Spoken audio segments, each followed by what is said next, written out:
Bonsoir à tous, j'espère que vous m'entendez bien. Dites-moi si c'est insuffisant. Merci d'être là aujourd'hui avec nous, avec l'association French Produit, où on va accueillir Mathieu, Lisa et Christophe qui vont nous parler de leur utilisation du produit, de l'outil Maze dans leur démarche de design. Je vais vous parler, alors c'est là, rapidement de French Produit, l'association qui était plus communément connue sur le nom de LPCX Nantes auparavant, mais qui a changé de nom. Ah, l'effet des mots, tu sais. Ah, c'est bon. Donc, qu'est-ce que French Produit? Eh bien, c'est une association qui va fédérer tous les métiers du produit et surtout les pratiques. Donc, il y a plusieurs channels de communication, notamment le Slack French Produit qui s'appelait avant LPC Expedition. L'association est partie en ce qu'on appelle des chapters, donc des chapters régionaux, dont Nantes et Bretagne. On a aussi des initiatives de communauté, dont le mentoring dans le produit. Et puis plusieurs ressources, notamment le replay de ce meet-up qui va être disponible prochainement, des podcasts, etc. Et puis une communauté French CPO aussi, qui intègre aussi l'association French Produit. Non, je suis désolée, ça ne marche pas terrible. Donc le Slack, c'est notre principal moyen de communication. Vous êtes là aujourd'hui, je pense que vous le connaissez déjà. Ouais, je crois que ça... Et puis ici, un aperçu des 8 chapters régionaux, donc à peu près partout en France. Donc nous, on est essentiellement sur Nantes. Et si vous connaissez aussi des personnes en Bretagne qui seraient intéressées pour co-organiser, eh bien, faites-vous connaître. L'équipe d'organisation, je remercie Julien qui est notre caméraman et Mister Captation, Goulven, Julien et Delphine qui ne peuvent pas être aujourd'hui avec nous, et puis moi-même. Et puis je vais vous présenter le programme de ce soir. Donc on a pris un petit peu de retard, on attendait un peu plus de monde, donc on a un petit peu attendu.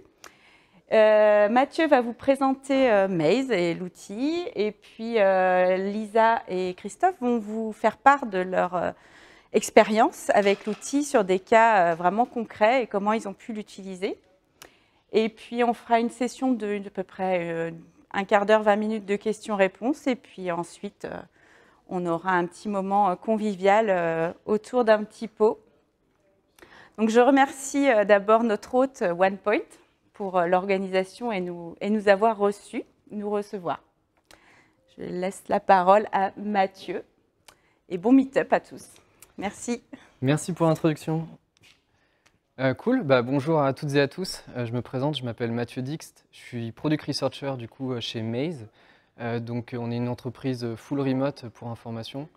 Ma mission principale en tant que Product Researcher, c'est de travailler avec des Product Managers et des Product Designers pour prendre les meilleures décisions possibles sur l'innovation de notre produit, sur la roadmap, mieux comprendre les utilisateurs et faire en sorte qu'on leur délivre le meilleur outil de recherche possible. Il y a un petit côté un peu Inception, parce que du coup, je suis researcher pour un outil qui aide à faire de la recherche utilisateur. Alors Maze, si je dois la résumer de manière très simple, c'est une plateforme de test rapide qui aide à la prise de décision produit de l'idée jusqu'au lancement. Pour les équipes qui font de la recherche utilisateur, bien souvent, c'est un processus qui est pénible, pas vraiment scalable, parce que souvent, les équipes vont s'orienter vers des méthodologies de recherche modérées, qualitatives. Ça demande du temps, des ressources pour pouvoir planifier des sessions utilisateurs, des interviews, des tests d'utilisabilité, les animer, les modérer, prendre des notes, faire des observations, détecter des patterns, les analyser, partager ses connaissances, etc. C'est des processus qui sont lourds, qui prennent du temps. Ça nécessite de prendre plusieurs semaines pour récolter des feedbacks utilisateurs. Là où en fait on pourrait le faire en quelques heures et de manière très rapide avec de nouveaux outils. Et c'est souvent aussi une connaissance qui est silotée. C'est souvent la personne qui s'occupe de la recherche qui est responsable et qui bénéficie de ces insights utilisateurs. les équipes transversales ont des difficultés à accéder aux informations et à bénéficier de ces résultats de recherche. C'est pour ça que chez Maze, on considère que les insights utilisateurs, ils ne devraient pas être cloisonnés et surtout, ils ne devraient pas être lents. Ça devrait prendre que quelques heures pour pouvoir récolter ces feedbacks et c'est cet ADN qu'on a dans notre produit. L'idée, en fait, c'est ce qu'on appelle le rapid testing, c'est d'apporter plusieurs boucles d'apprentissage tout au long de votre process et de définition de solutions. Pas uniquement faire un peu de discovery, des interviews utilisateurs avec une poignée d'utilisateurs en début de conception, ensuite faire quelques tests d'utilisabilité, que ce soit en interne ou potentiellement en externe avec des utilisateurs que vous faites venir chez vous ou à distance, ou potentiellement aussi de juste faire un état des lieux une fois que l'innovation elle est mise en place. Nous, ce qu'on veut vous proposer, c'est ce qu'on essaie de démocratiser, c'est d'intégrer plusieurs boucles d'apprentissage qui sont rapides, du coup à différents moments, pour vous donner de la confiance sur les prises de décision que vous pouvez faire, et donc pas se fier uniquement à des hypothèses personnelles, mais à des faits et des données qui proviennent de vos utilisateurs finaux. C'est pour ça que les équipes qui utilisent Maze, elles les utilisent pour faire valider des concepts et des idées dès le début du process, et des idées qu'ils peuvent avoir. Ça peut aider aussi à améliorer la connaissance utilisateur avec toutes les notions de sondage, tester du contenu, que ce soit du product marketing, de l'X-Writing directement dans votre produit, tester des messages que vous poussez à vos utilisateurs, ça peut être tester le nom d'une fonctionnalité par exemple, et optimiser les expériences des utilisateurs sur la base de tests d'utilisabilité qui peuvent se faire sur des wireframes ou des prototypes à plus ou moins haute fidélité, en sachant que les outils de prototypage aujourd'hui aident de plus en plus à améliorer la fidélité des prototypes. Alors, comment ça se représente dans Maze? Vous pouvez créer des projets qui vont représenter votre projet de recherche sur lequel vous voulez travailler, cette partie du produit sur laquelle vous souhaitez innover ou du coup investir. Dans ces différents projets, vous pouvez avoir plusieurs types de tests qui vont représenter vos idéations, vos itérations.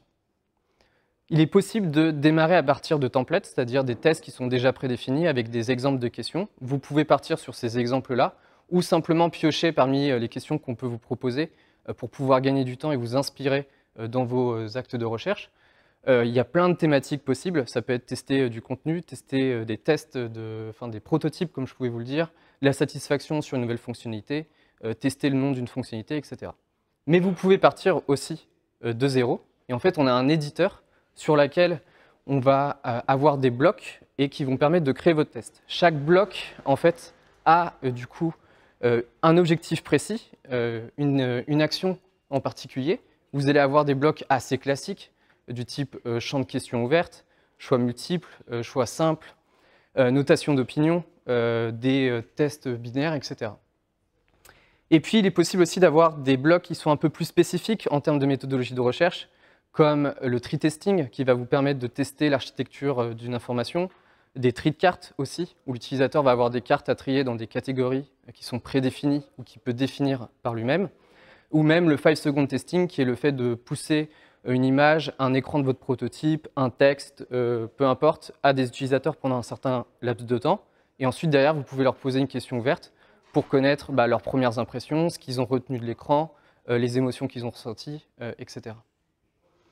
Donc, vous créez différents blocs. Et en fait, surtout, le bloc qui est le plus connu et le plus populaire chez Maze, c'est le bloc mission, où vous allez pouvoir intégrer en fait, votre prototype.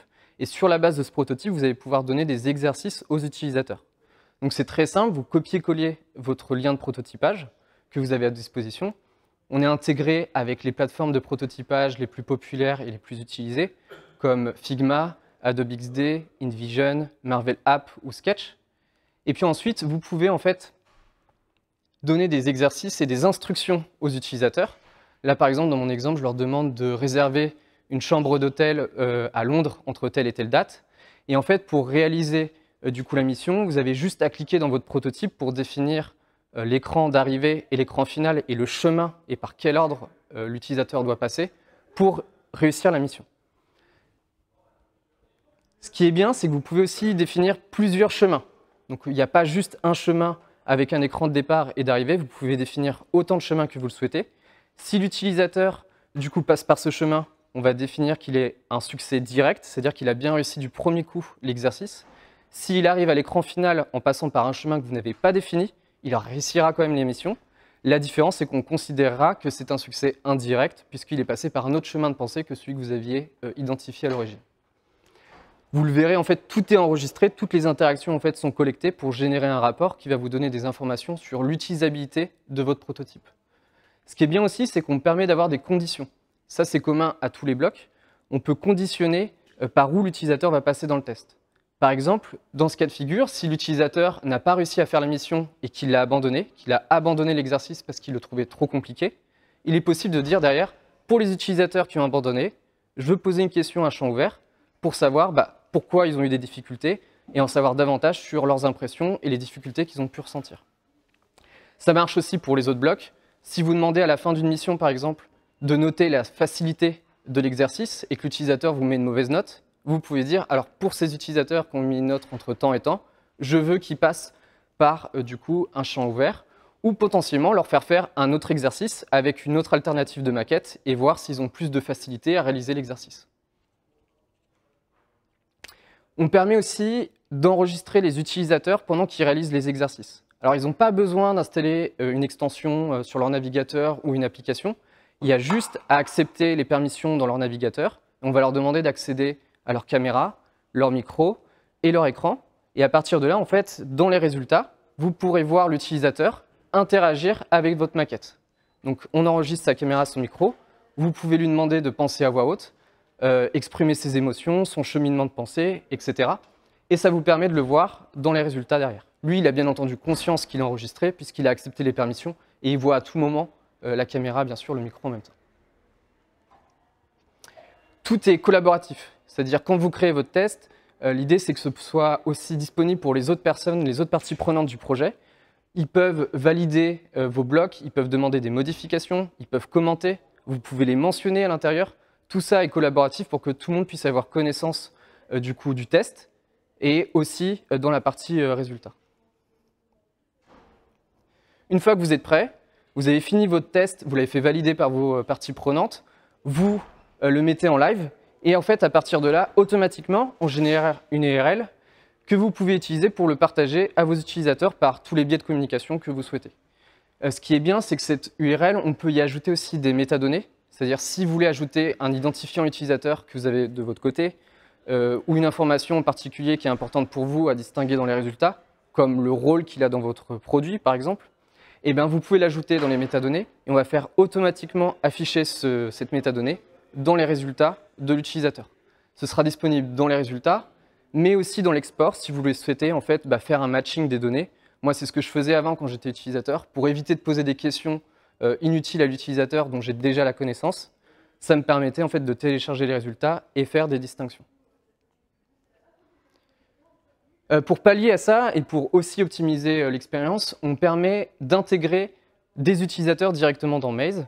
Donc si vous avez déjà un bassin d'utilisateurs à qui vous faites tester régulièrement vos prototypes, il est tout à fait envisageable de les intégrer dans Maze, de les importer via un CSV. Vous pouvez ajouter autant de colonnes que vous souhaitez pour ajouter des informations comme son rôle, son plan dans votre produit, le MRR, son NPS, peu importe. Vous pouvez ajouter toutes les données que vous considérez intéressantes. Et puis, il est possible d'envoyer des tests directement depuis Maze par email. Et automatiquement, on fait l'association des données, des réponses qui sont données par le répondant avec du coup, ces données qui sont présentes du coup, dans Maze. Donc on associe les réponses aux répondants automatiquement via ce système d'email. Le système d'envoi d'email. Et puis après, comme je vous le disais, on a accès à tout l'historique des réponses, le taux de réponse qu'il a, en combien de temps il répond. Et vous pouvez créer des segments en fonction des propriétés. C'est-à-dire, je veux toutes les personnes qui correspondent à ce rôle, qui répondent en quelques heures, par exemple, dans mon test, habituellement, et pouvoir leur envoyer.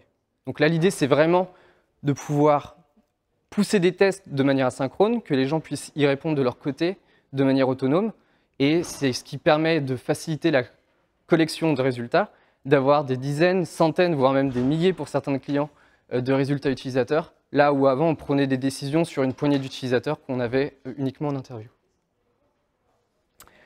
On collecte et on agrège automatiquement tous les résultats, comme je vous disais, donc les interactions qu'on peut avoir.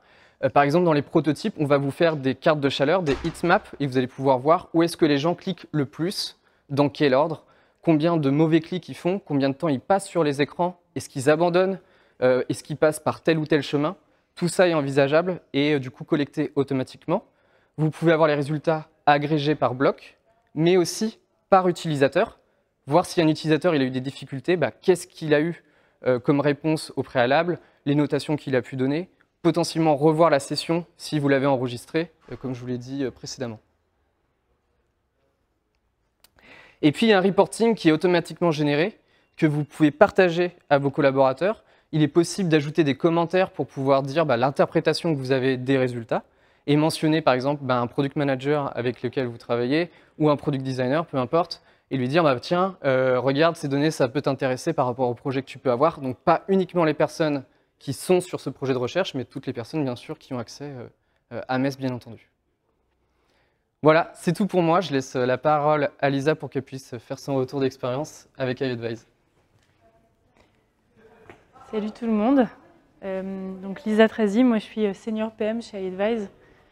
Alors bon, iAdvise, on est un peu connu à Nantes, mais je vais quand même vous la représenter. Du coup, c'est une start-up, maintenant une scale-up qui a été créée en 2010, dont l'objectif c'est de rendre les marques conversationnelles. Bon, qu'est-ce que ça veut dire ?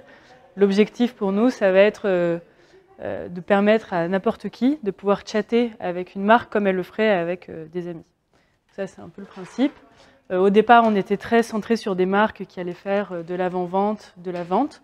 Et maintenant, en fait, on est vraiment une plateforme conversationnelle qui fait du 360 avec du lead marketing, du conversational commerce. Donc là, on va aller voir même des fois des vendeurs en magasin qui vont pouvoir montrer ce qu'il y a dans leur magasin. Et aussi du support. On est avec 2000 marques aujourd'hui qui nous accompagnent. On est dans 100 pays, notamment, ça c'est des logos qui n'ont pas été pris, mais en gros ça voulait dire États-Unis, je crois qu'il y a États-Unis, Allemagne, enfin bref, on est en France, en Europe et aux États-Unis depuis 3 ans. On fait partie des French Tech Next 40 et 120. Et on a des postes à pourvoir, donc n'hésitez pas, après on pourra en reparler. Du coup, concrètement, qu'est-ce que c'est ?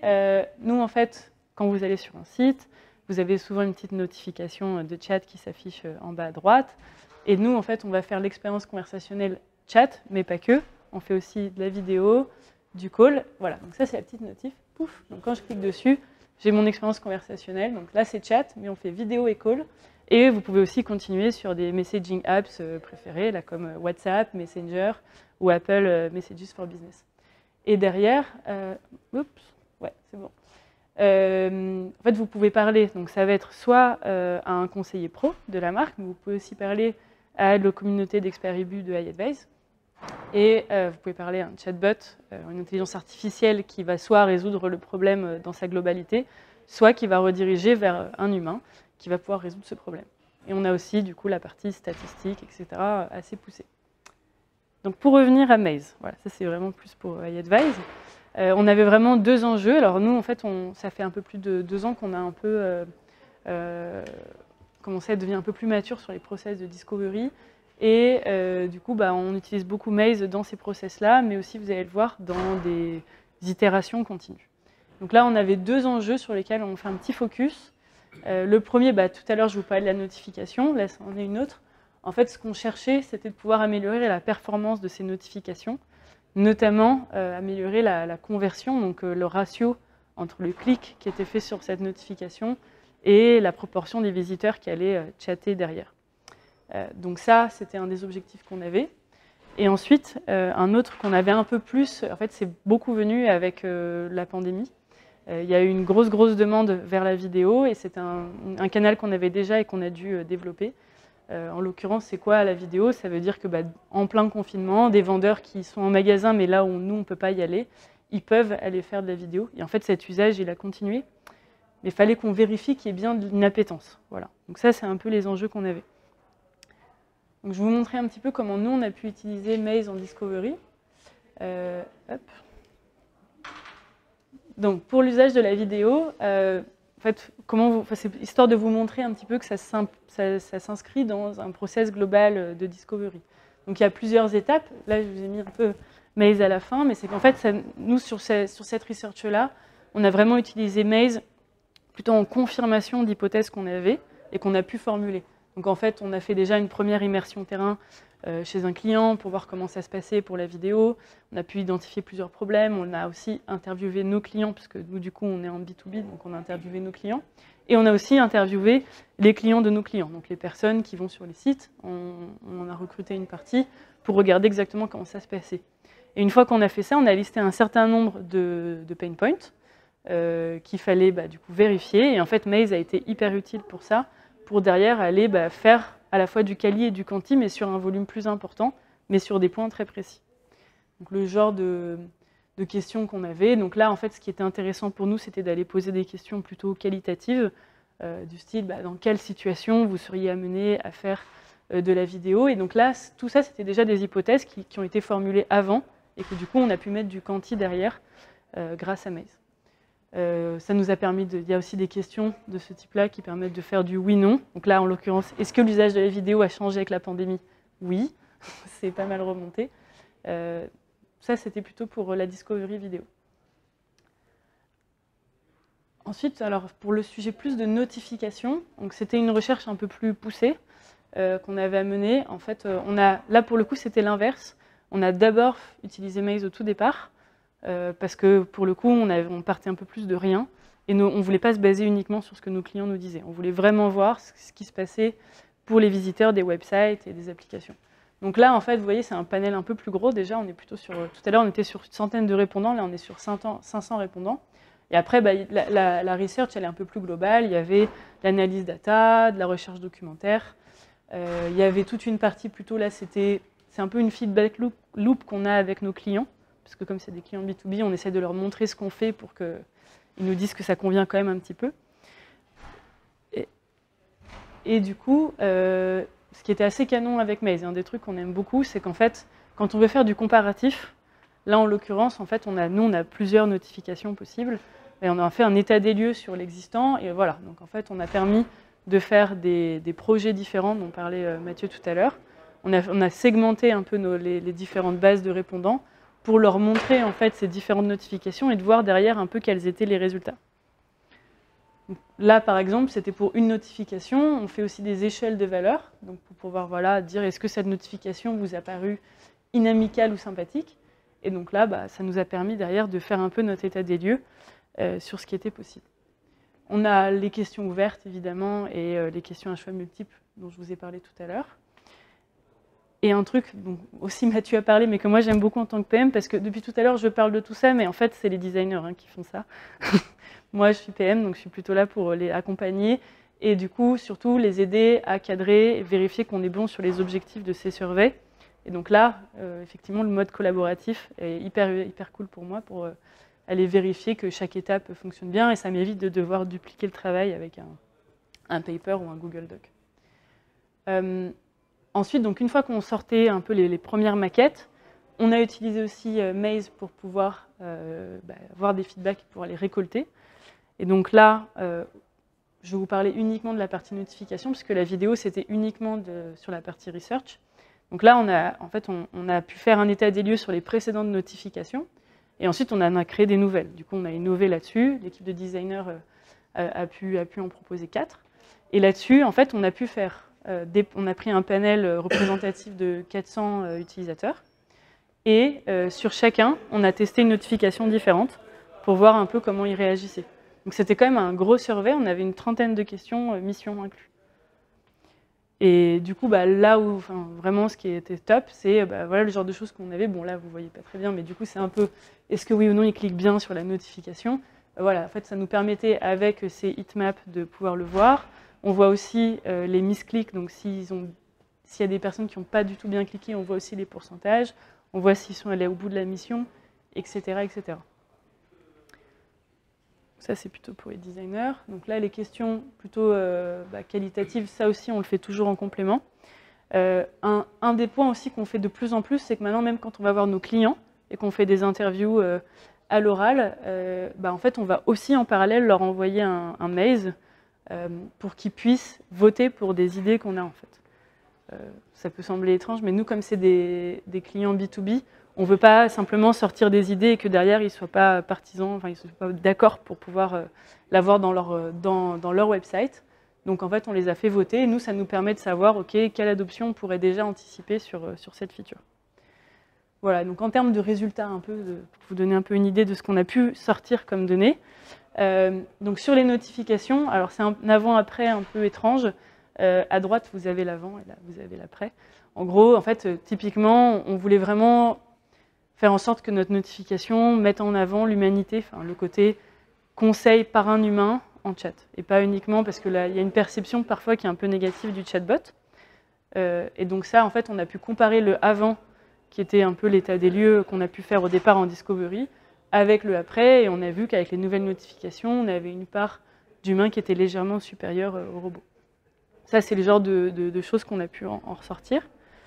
On a pu, derrière, en fait, je ne vous les ai pas mis complètement très visibles, mais on avait plusieurs idées de notifications, et en fait, on a pu les comparer, mettre des notes, et du coup, à chaque fois, c'était, voilà, celle-ci, elle apporte plus de valeur.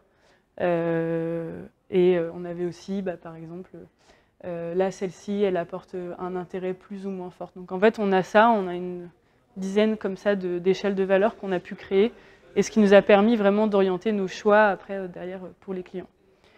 Pour la vidéo, dont je vous ai parlé tout à l'heure, le genre d'apprentissage qu'on a pu avoir, c'est, oui, la vidéo, ça semble super, mais on est tous plus habitués à chatter, ce qu'on voit ici, un peu plus le téléphone, mais la vidéo, parler avec une marque en vidéo, on n'est pas habitué. Donc là, c'est quelque chose qu'on a pu vraiment confirmer. Et c'était vraiment top, parce que nos clients, ils voulaient aller un peu plus vite que leurs utilisateurs et leurs clients. On a pu leur dire de faire attention. Et on a aussi pu leur mettre un petit warning en disant, attention, par contre, on a aussi pu voir qu'il y avait un tiers des personnes qui ont répondu, qui ne veulent pas se montrer, je pense que personne n'est surpris, quand ils vont parler à une marque en vidéo, qui ne veulent pas forcément qu'il y ait leur caméra qui soit active. Voilà. Donc ça, c'est le genre d'apprentissage. Maintenant, je pense que Christophe va vous en parler un petit peu plus pour gens de confiance. Ça marche.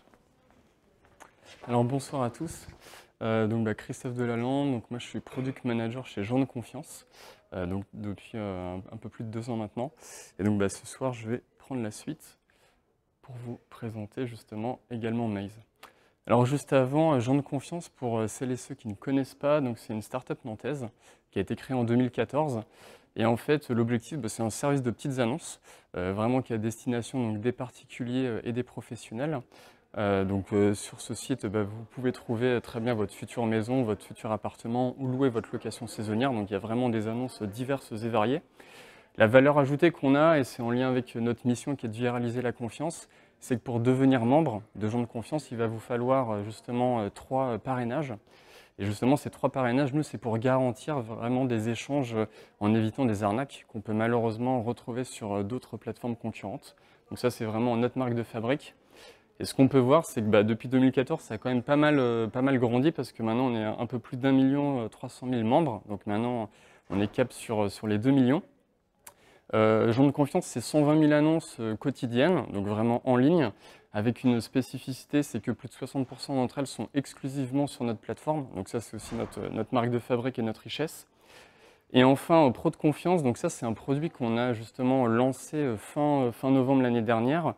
Ça permet tout simplement à chaque membre d'avoir un profil professionnel, et donc par exemple des artisans, des agents immobiliers, bref, que sais-je, d'avoir également un profil pro, et justement promouvoir leurs services à nos membres. Donc ça, c'est vraiment toute notre richesse. Et également chez Gens de Confiance, vu qu'on grandit, on a également plus de 20 postes à pourvoir, dont notamment un Product Manager. Donc voilà, s'il y a des intéressés, n'hésitez pas à aller voir notre page Welcome to the Jungle. Alors maintenant, pour parler un peu plus concret, et pour prendre la suite de Lisa, alors nous, chez Gens de Confiance, on utilise Maze, on va dire, depuis moins d'1 an. Donc nous, on est un peu moins mature, on va dire, sur cette partie-là. Mais donc, en tout cas, en côté Discovery, l'idée, c'est justement d'évoluer. Donc, la problématique qu'on avait, c'était que chez Gens de Confiance, on applique la démarche des OKR. Donc chaque année, on a des OKR stratégiques. Et ensuite, chaque équipe, donc notamment les équipes produits tech, donc on est organisé en feature team, vont devoir définir leurs OKR justement par quarter. Et donc, au niveau de la feature team, nous, c'est la feature team annonce qui s'occupe de toute la création d'annonces, la recherche d'annonces et notamment les locations saisonnières. Notre premier enjeu sur Q1, c'était de développer la réservation de location en ligne, parce que jusqu'à présent, sur notre plateforme, vous pouvez aller visiter une annonce de location en ligne et après, l'idée, c'était d'échanger par messagerie pour justement réserver une location. Donc, c'est-à-dire que toute la partie transactionnelle se faisait en dehors de gens de confiance. Et donc, par rapport à ça, au niveau du contexte, trois sujets importants. Le premier, c'est que nous, la location saisonnière, ça marche énormément bien sur notre site. Donc, c'est un fort levier de croissance et il y a énormément à faire. Donc ça, c'est le premier point. Le deuxième, que c'est un marché concurrentiel. Ça, je ne vous apprends rien. Je pense que quand vous allez louer une location pour votre week-end ou pour vos prochaines vacances estivales, vous allez chez d'autres concurrents, notamment. Et notamment, ces concurrents proposent déjà justement cette réservation en ligne. Et enfin, donc ça, c'est plutôt la partie produit qui était très intéressante. C'est que là, on allait s'adresser à deux cibles complètement différentes. La première, c'est les propriétaires qui ont des attentes très particulières. Et les secondes, justement, c'est les locataires. Donc, par rapport à ça, pour lancer ce tout nouveau projet, on a appliqué un discovery assez classique, c'est-à-dire que, pareil, en amont, on a pris pas mal de temps pour faire des interviews utilisateurs auprès des propriétaires notamment. L'idée étant vraiment de collecter un maximum de feedback sur pourquoi ils étaient sur gens de confiance, pourquoi ils louaient leur location saisonnière, à quelle fréquence ils la louaient, est-ce qu'ils avaient déjà utilisé la réservation en ligne sur d'autres produits, comprendre les avantages qu'ils y trouvaient, les inconvénients. Donc tout ça, on a pu collecter énormément de feedback.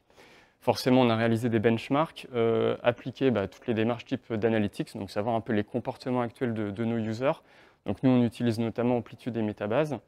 Et enfin, vu que c'était tout nouveau pour nous et assez stratégique, c'est là qu'on a utilisé justement Maze, on va le voir, pour réaliser pas mal de tests d'utilisabilité, notamment sur la partie UX et sur la partie UI. Alors le premier test, nous, qu'on a réalisé, d'abord on s'est focalisé sur les locataires, c'est-à-dire qu'au niveau de la feature team, on a vraiment dans le Discovery intégré toute l'équipe, à savoir aussi les devs, le plus en amont possible lors des interviews ou lors des workshops. Et la première étape, ça a été un peu de définir une première base justement de tunnel de réservation. Et une fois qu'on avait cette première base, et avec le product designer, justement, on s'est focalisé sur la mise en place d'un prototype dans Maze. Donc ça, ce qui était assez intéressant, c'est globalement en 1 à 2 jours, on avait réalisé toutes nos questions dans Maze, on avait notre prototype qui était prêt, et ensuite on a shooté auprès de nos membres. On a eu donc 17 retours utilisateurs, donc ça c'était juste top pour nous parce qu'on misait sur une dizaine, on en a eu 17, donc on était très contents. Et on l'a fait uniquement sur le web parce que c'était un canal nous, qui nous allait très bien pour cette partie-là. Et donc c'est un peu ce que montrait Mathieu tout à l'heure, c'est qu'effectivement, comme on peut le voir, on a pu après justement un peu analyser les différentes conversions. Et en termes de résultats par rapport à ce premier test, ce qu'on a pu s'apercevoir, c'est que premièrement, on avait validé une certaine fluidité de notre tunnel. Donc c'était globalement, on avait plus de 80% de taux de passage entre chaque étape de notre tunnel. Donc ça, c'était notre objectif qui était bien réussi. Le deuxième qui était validé, mais sur lequel on a identifié des premiers points au niveau du wording, c'était le règlement du solde à payer. C'est-à-dire que dans le cadre d'une réservation, l'idée c'est que vous payez un acompte de 30% et que vous allez devoir payer votre solde un peu plus tard. Là, on avait des premiers retours utilisateurs où ce n'était pas forcément clair de se dire le solde, est-ce que c'était sur gens de confiance, est-ce que c'était en dehors de la plateforme. Donc ça, c'était des premiers retours assez intéressants. Et le deuxième, où là, il y avait pas mal de retours, c'était sur un peu les conditions d'annulation, de se dire, je suis locataire, quand je vais louer mon bien, est-ce que je peux l'annuler 30 jours avant, un jour avant? Et là, finalement, pareil, dans tout le tunnel, les messages qu'on avait mis n'étaient pas forcément compris. Donc ça, ce qu'on a fait, c'est qu'on a pris tous ces feedbacks, on a refait une mise à jour justement de notre prototype, et on les a fait tester plutôt au sein de GDC, auprès de collaborateurs qui n'avaient jamais entendu parler justement du sujet. Et ça a pu justement confirmer pas mal d'éléments. Donc ça, c'était un premier test utilisateur. Et le deuxième, côté propriétaire, donc là, c'était un peu le point critique qu'on avait identifié côté produit, c'est que en tant que propriétaire, quand vous allez utiliser justement ce nouveau service, forcément, la transaction va passer par notre plateforme. Donc, à un moment donné, nous, le paiement, on va le stocker de notre côté, mais il va falloir qu'à un moment donné, on puisse bien vous le virer sur votre compte bancaire. Voilà, ce qui paraît logique. Pour cela, là, on était sur une étape où on va demander à nos propriétaires de collecter leur IBAN, qui est quand même une donnée sensible. Donc nous, ce qu'on voulait voir, c'est déjà valider le fait que cette perception de collecte d'IBAN n'était pas un frein pour nos propriétaires. Et deuxièmement, qu'ils comprenaient bien que pour traiter une première demande de réservation, il devait justement fournir cet IBAN-là. Ce qui est un parcours un peu complexe. Donc là encore, on a fait appel à des propriétaires, on a eu 11 retours utilisateurs. Et par rapport à ces 11 retours utilisateurs, globalement, sur le workflow, on était OK. C'est-à-dire que les personnes comprenaient bien que pour valider une première demande, ils devaient ajouter leur IBAN. Par contre, on a eu un warning sur pas mal de questions sur le service en lui-même. Ce qui nous a permis ça, ces différents warnings qu'on a pu recevoir, c'est qu'on les a collectés et on les a utilisés pour le lancement justement du projet en termes de communication. C'est-à-dire que ce sujet, le sujet dont je vous parle, on l'a lancé lundi matin, donc c'est vraiment très récent. Et ce qu'on fait, c'est qu'on le lance de manière progressive, c'est-à-dire qu'on va activer progressivement justement ce service auprès de nos propriétaires. Et tous les insights qu'on a reçus, et bien justement, ça nous permet de les communiquer, de promouvoir la feature de manière beaucoup plus simple. Donc par rapport à tout ça, en tout cas sur Gens de Confiance et sur ce sujet-là, moi le retour que j'en garde, c'est que finalement c'est un outil hyper rapide, hyper simple à mettre en place. C'est-à-dire qu'en 1 à 2 journées, effectivement vous avez votre test utilisateur, vous allez l'adresser à vos membres de manière très simple et ça vous permet tout simplement d'identifier pas mal de pain points dès le début, de pouvoir faire pas mal de user tests et notamment sur la partie UX Writing, sur lequel c'est forcément une notion des fois qui fait appel un peu au subjectif. Là, clairement, ça permet d'avoir directement des feedbacks utilisateurs, de savoir quel terme utiliser. Donc là, maintenant, nous, suite à la sortie de ce sujet, on est en pleine analyse de la data. Et donc, justement, l'idée, c'est de réutiliser Maze pour faire un peu du feedback loop. Donc, se dire par rapport aux pain points, les premiers qu'on va recevoir, refaire encore ce type de test. Voilà.